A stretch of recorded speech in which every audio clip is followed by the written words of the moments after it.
Welcome to the No Show. I'm Nicole Marguerite, and this is my show. I'll have conversations with special guests each month, and I hope will spark a love revolution. Let's talk about all things we aren't supposed to talk about. This is a special show for me. In this episode, I will interview a friend and colleague, Andy Imparato, the Executive Director of California Disability Rights. I hope you enjoy the show. Let's get the show on the road.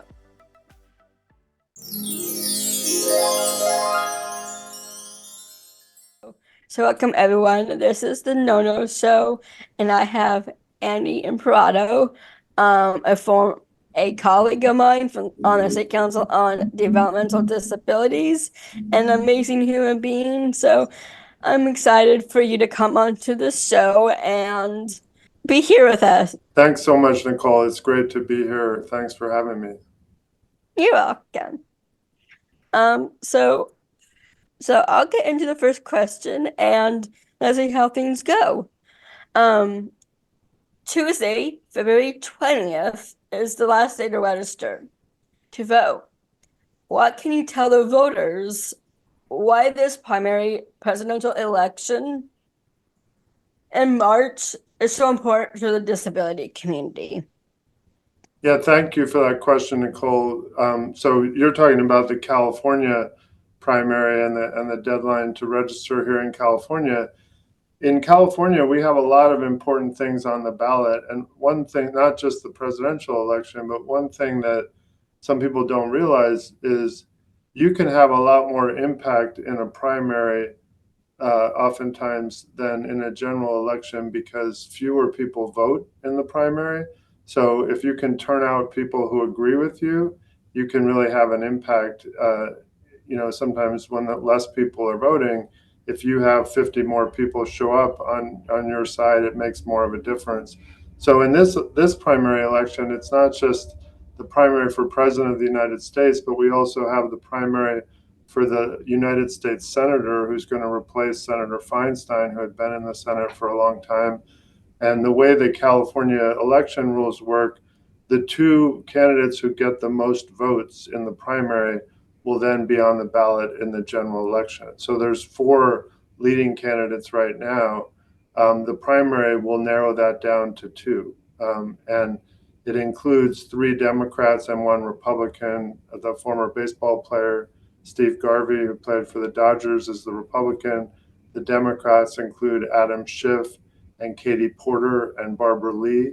So this primary will be important. 2 of those folks will get the most votes coming out of that, and they'll be on the ballot in the general election. And who represents California in the United States Senate is important because we only have 2 senators to represent a huge state. So they end up having outsized influence because they have so many constituents. We have a much bigger delegation in the House because the House is proportional to the size of the population. The Senate, every state gets two votes. The other big thing that's on the ballot in this primary is a Proposition 1, that would modernize the Mental Health Services Act. You may remember, Nicole, that we have a tax on wealthy people in this state that goes into providing services to people that have mental health disabilities. Our governor has worked with the state legislature to propose a bunch of changes in how that money gets distributed. And there are lots of organizations, including Disability Rights California, that are concerned that the changes may result in it being harder for people to access mental health services because some of the money now is going into housing or it's going into substance use treatment. Some of it may go into carceral solutions like involuntary care. So we're concerned about that, and that's one of the things that'll be on the ballot in March.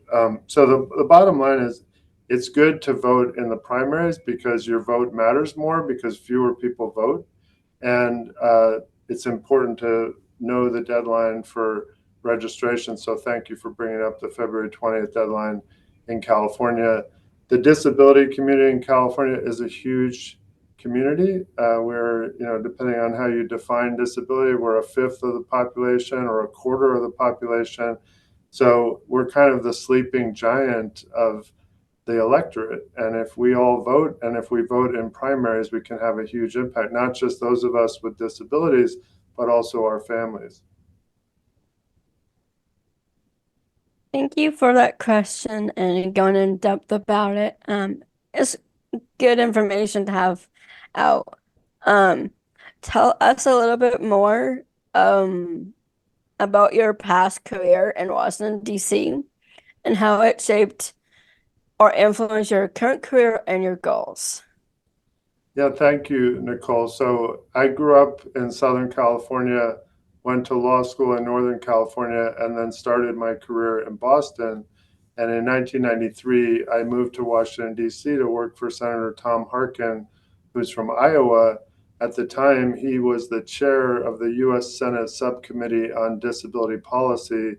And 3 years earlier, he had been the lead Democrat on the Americans with Disabilities Act. So it was an exciting time for me to come to Washington. It was a great opportunity to work for Senator Harkin and his staff director, Bobby Silverstein, who had done all the work on the Americans with Disabilities Act. And it was the beginning of the Clinton administration. So we were working on healthcare reform and other national priorities that came out of that election. Um, I ended up being in Washington for 26 years. I worked in different parts of the government, worked for the American Association of People with Disabilities and the Association of University Centers on Disabilities. And I went back to work for Senator Harkin when Senator Kennedy died, when he became the chair of the Health, Education, Labor, and Pensions Committee. So it's funny, Nicole, I'm an advocate and I worked inside and outside government. I didn't really feel like my job changed that much, from the different hats that I wore. I was always trying to make good things happen in the policy realm for people with disabilities, trying to lift up advocates, help them understand the policy process, and see where there was opportunity to move forward and ways to bring the community together around issues that we all shared. When I worked for Senator Harkin the first time, my staff director told me that our job in the Disability Policy Subcommittee, he said we have three priorities: keep the disability community together, keep the disability community together, and keep the disability community together. So that was kind of the way I was trained. Look for things that bring folks together and work hard to have a united coalition working on issues wherever possible. I know, Nicole, that you are a huge advocate for the LGBT community and for diversity and equity.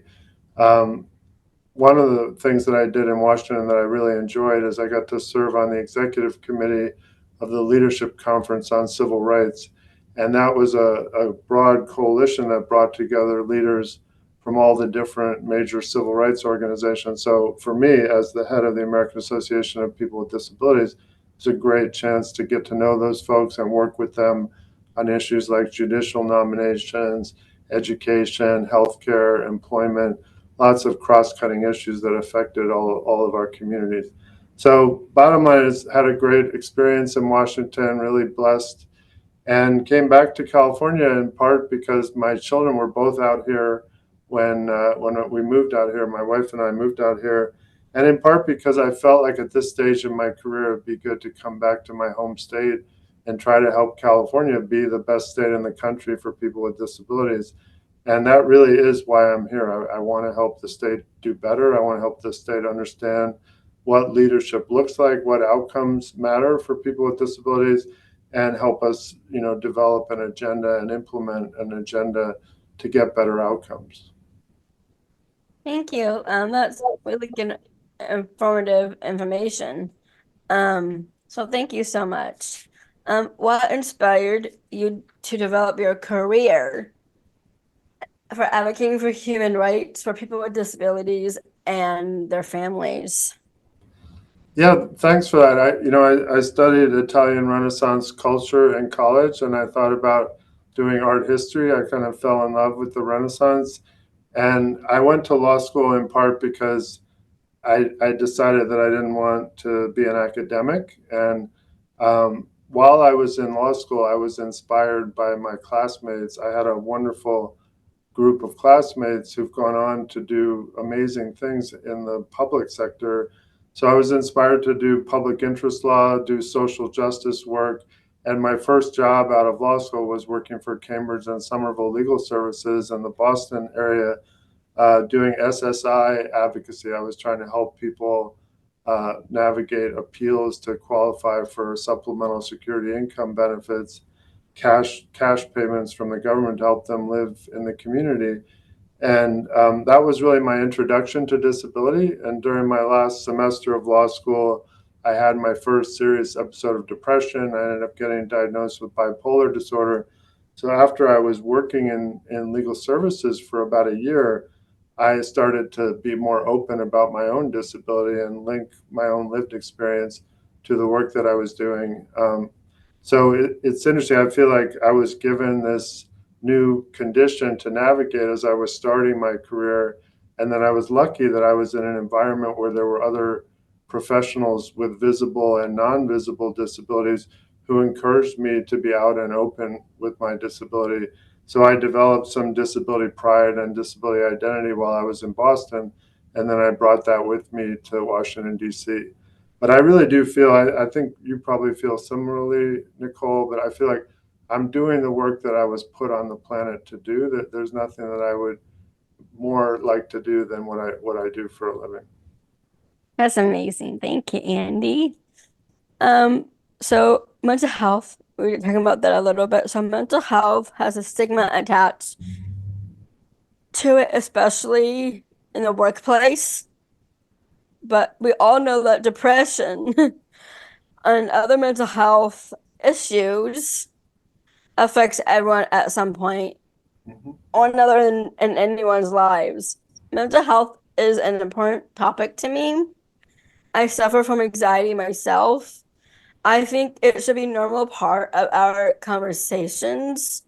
It shows that we are care about our colleagues, friends and family, members and neighbors, and should not be taboo. Can you tell me more about your mental health and how is a part of your personal journey in your personal life?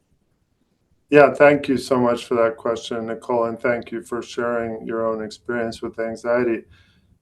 For me, I have a version of bipolar disorder, like lots of conditions. It can show up differently in different people. My version is I tend to have a lot of energy and a lot of self-confidence and not a lot of patience when the weather is warm. And then my energy tends to go down, my self-confidence goes down when it's the winter time. And it's a pattern that has been with me, now for a long time, since the early 90s. Um, I think one of the most powerful things for me working in the disability field was learning about the idea that disability is a natural part of the human experience. So as you said, Nicole, depression, anxiety, these things are natural parts of the human experience.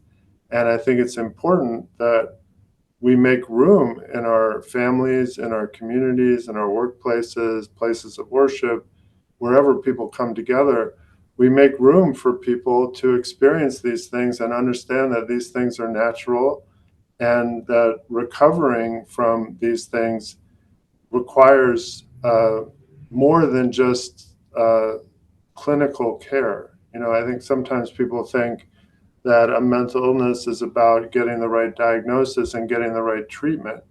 But I'll tell you, the two most important things for me in terms of navigating my long-term mental health condition has been having a really strong marriage to the right person and having a career. My job, my work is my biggest mood stabilizer. It's my biggest antidepressant. It's the biggest thing that helps me use my high energy in a way that's constructive.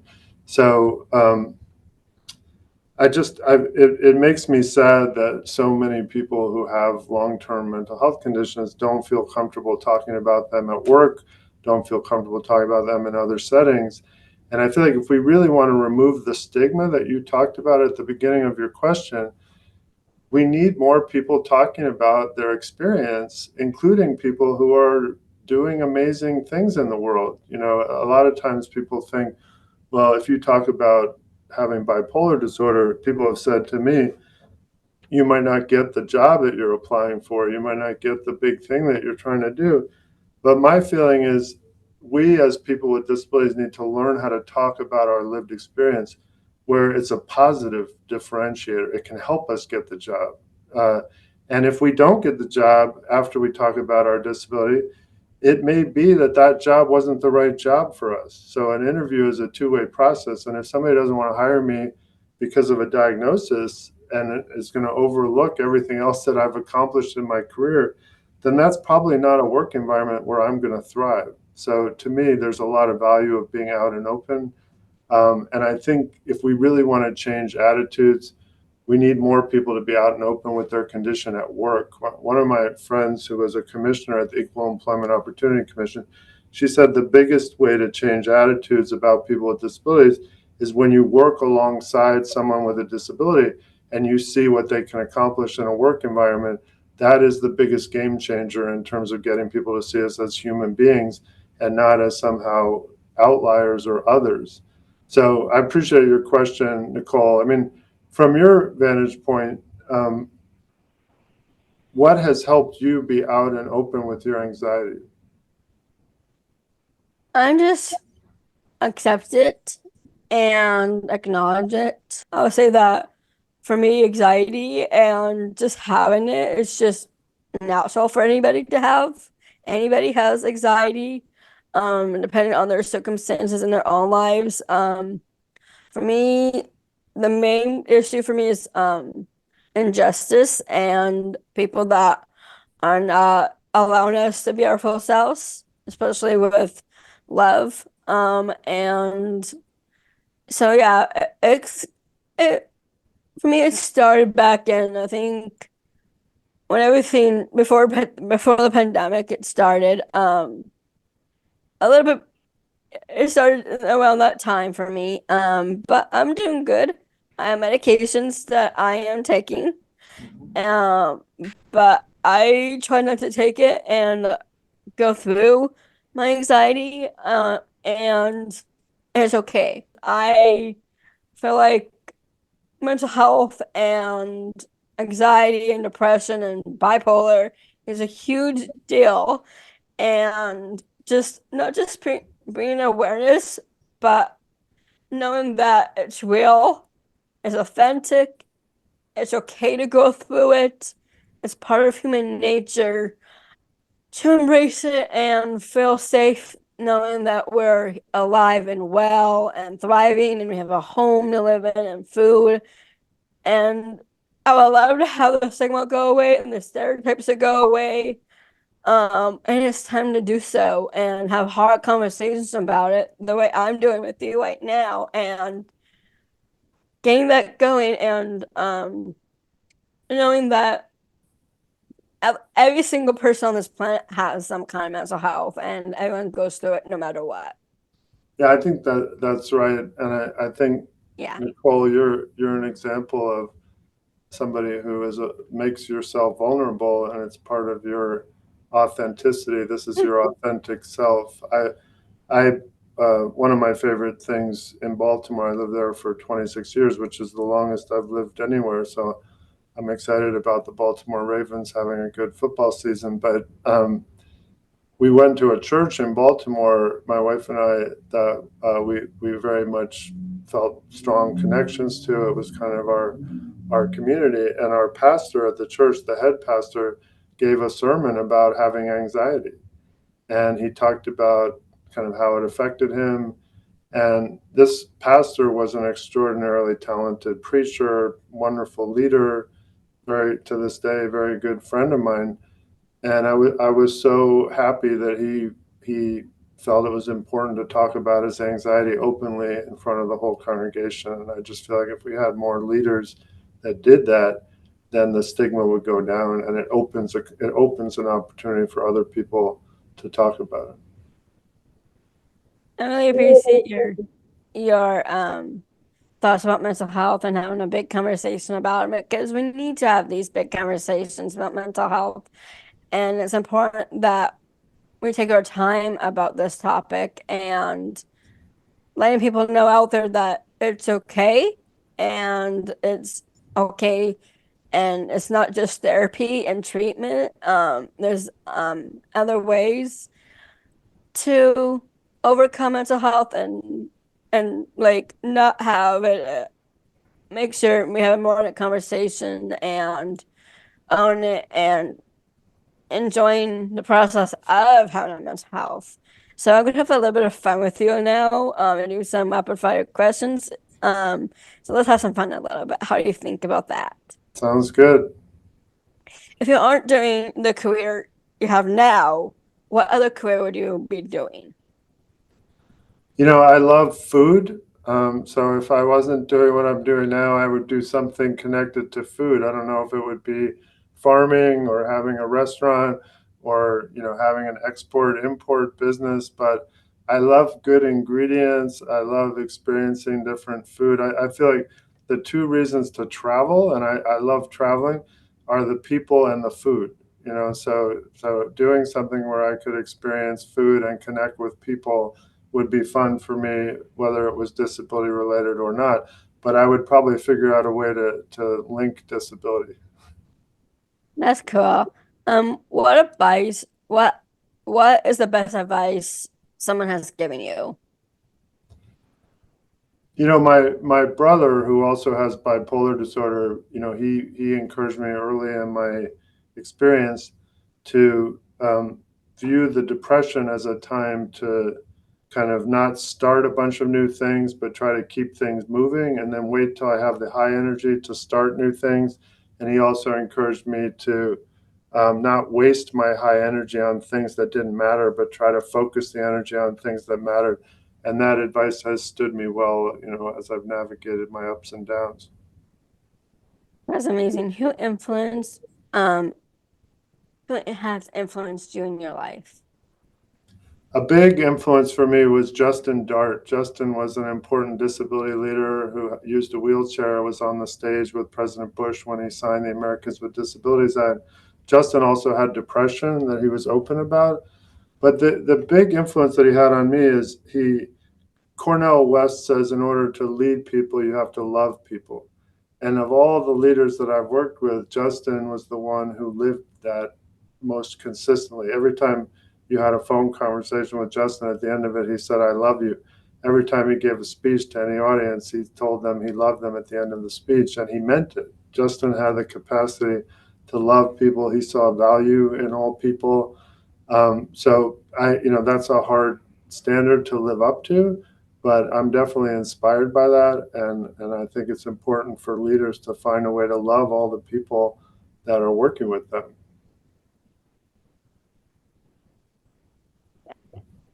What is something nobody knows about you? Well, a lot of people don't know that my mother was the fashion and beauty editor of the LA Times. So I grew up in Los Angeles with a lot of fashion people coming to my house for dinner. My mother's from Nebraska, so she would make fried chicken and mashed potatoes, and these designers from Europe would love it because it was authentic American food. So I grew up in an interesting household, a lot of interesting people. We had designers, psychics, numerologists come over. I like to just sit as a kid and listen to the adults talk. I think my father sometimes called me an old soul, but I always enjoyed being around adults as a kid. And we had a lot of interesting adults come over to our house for dinner. So the last question is, since this is the no-no show, I'd like to ask you what is a big no-no in our modern society? And yeah, Yeah, I mean, I've thought about that. I think we live in an increasingly divided uh, environment where some people have their own television shows that they watch, their own kind of blogs that they read, their own ways that they get information. Other people have others, and those media sources seem to reinforce our differences.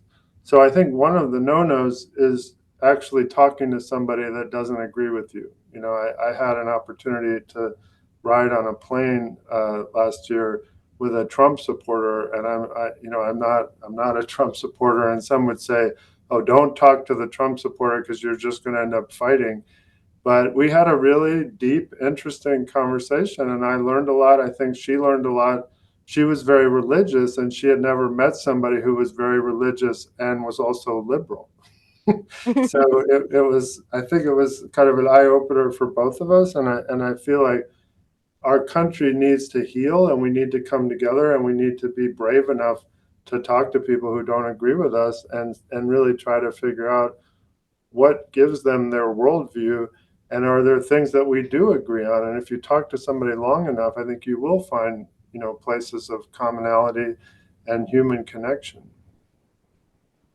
That's amazing. Thank you for letting me do that with you, and I appreciate you for coming on to the No No Show. And hopefully we can see each other soon. Sounds good. Thanks for your leadership, and thanks for having me. You're welcome.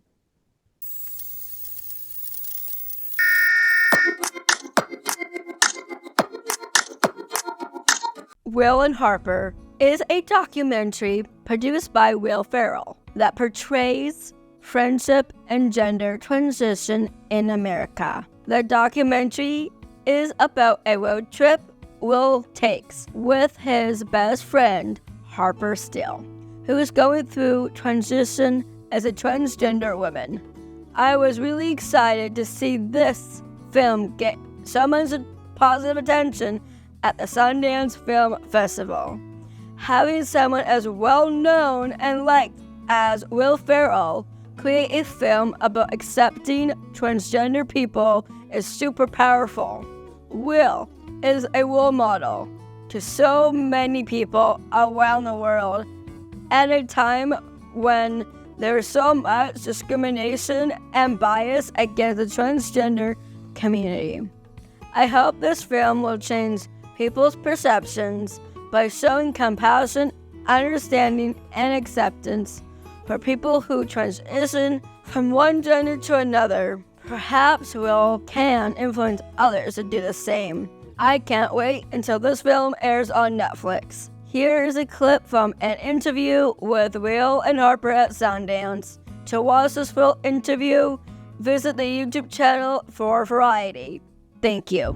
I know I'd met trans people before. I didn't have anyone personally in my life. So this was all new territory for me, which is why I think this piece is so exciting for us to kind of put out there in the world, because I think it's a chance for all of us in the cis community to be able to kind of ask questions that I know for me, it was a chance for me to ask questions that I know, and to also just to listen. Ladies and gentlemen, may I have your attention? Hey there.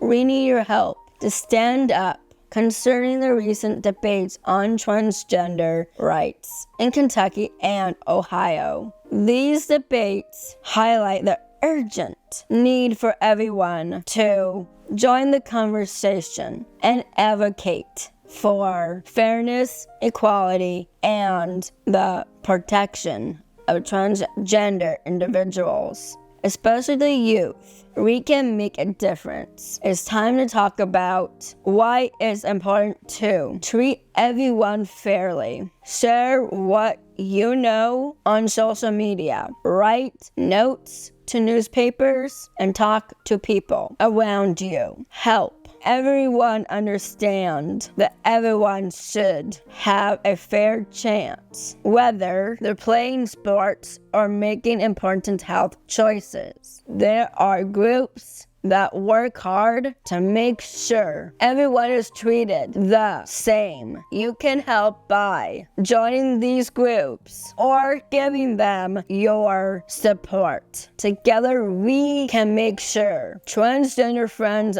are protected and treated with respect. Let's teach others about what it's like to be transgender, share stories, and connect anyone ideas host events or talks to help others understand and be kind to everyone, no matter who they are. Reach out to the people who make rules in our town. Tell them how you feel about laws that might not be fair. Ask them to make rules that include everyone, no matter their gender. Your voice can make a big difference. Spread kindness in your home and school.